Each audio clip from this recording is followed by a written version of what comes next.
Hello everyone and welcome to my Business English channel. In today's video, I'll be talking about telephoning. I'm going to give you some useful phrases for starting a phone call, or what we call openings, making and changing arrangements, closing the phone call, and finally some phrasal verbs. So here we go. For starting your call, or what we call openings, I'm going to look at some phrases we hear from, lots of mistakes we hear from non-native English speakers. So don't say I am X. Let's call X John. Don't say I am John. Say this is John. And I want to speak to. You want to use I would. I'd like to speak to. Or could I speak to? Remember, questions always sound more formal. Okay? Don't say, can you connect me to? Remember, we are not gadgets. We are not instruments. We can't be connected. So you want to say, could you put me through to? I'm calling about. Sounds a whole lot better saying I'm calling regarding. And if you can't find the person you're trying to reach, don't say tell him to call me or tell her to call me. Again, you could use a question here. Could you get him or her to call me back? If you're working on your pronunciation and your intonation, you can now pause this video and repeat the phrases after me. This is John. I'd like to speak to. Could I speak to? Could you put me through to? I'm calling regarding. Could you get him to call me back? Now, if you're receiving a call, don't say X, let's call X John again. Don't say John here or this is John. Say John speaking. Don't ask who are you? It's too direct. You want to ask, may I ask who's calling? And don't say, please wait. Better say, please hold on, or could you hold the line? Don't say, he or she's talking on the phone. Say, I'm afraid he's on another line.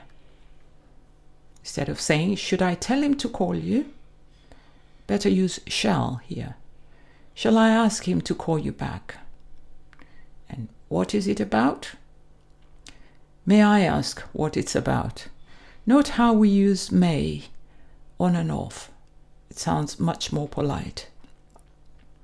So again, feel free to pause and repeat the sentences after me. John speaking. May I ask who's calling? Please hold on. I'm afraid he's on another line. Shall I ask him to call you back? May I ask what it's about?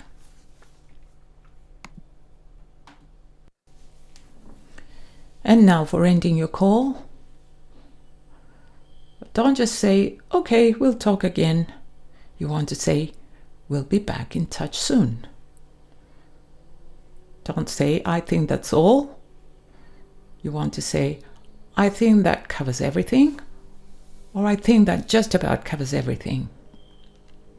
Thank you for your help is not particularly informal, it's more neutral, but sounds much better if you say, I really appreciate your help. It was nice talking to you. It's been good talking to you. I'll contact you again. You want to say, I'll get back in touch. If you have any questions, you can write me again. You want to say, if you have further inquiries, do not hesitate to contact me. And now for your pronunciation, please pause and repeat. We'll be back in touch soon. I think that just about covers everything. I really appreciate your help. It's been good talking to you. I'll get back in touch. If you have further inquiries, do not hesitate to contact me. Now, if you're making arrangements, here are some useful phrases you can use. Remember, you can pause and repeat after me. Shall we fix an appointment? Shall we arrange a meeting? How about Monday?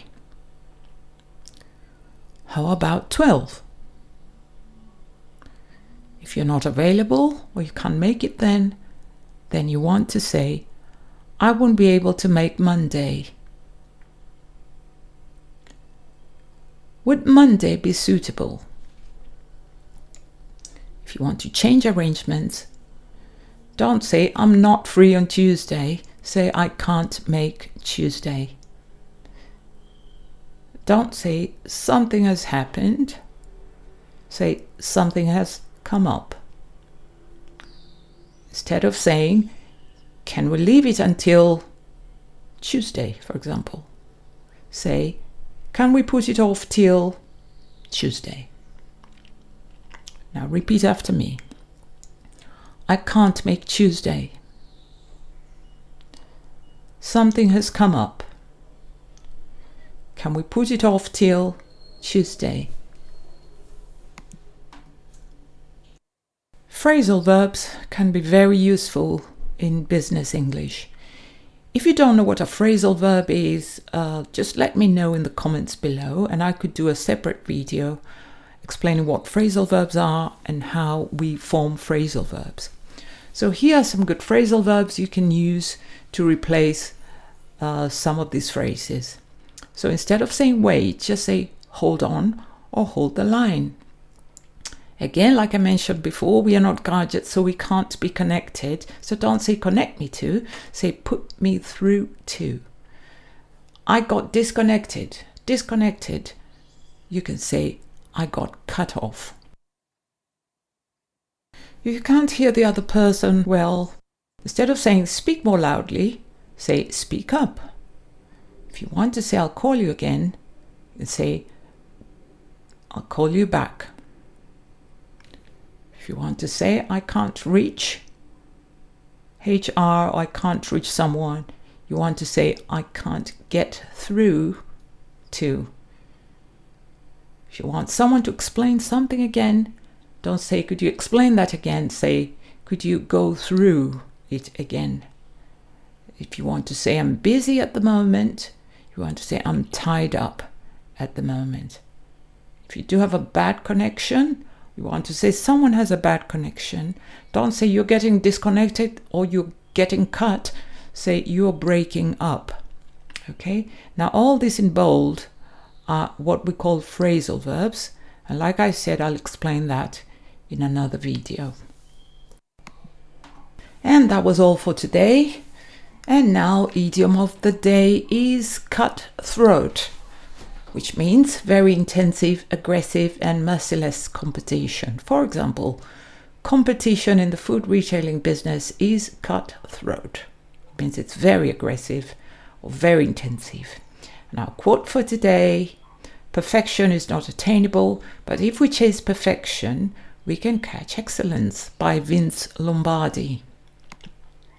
And that's all for today, dear friends. Thank you for watching. And if you like this video, please give it a thumbs up. Send me your comments below and make sure to subscribe so you won't miss out on any of the upcoming videos. See you in my next video. Bye.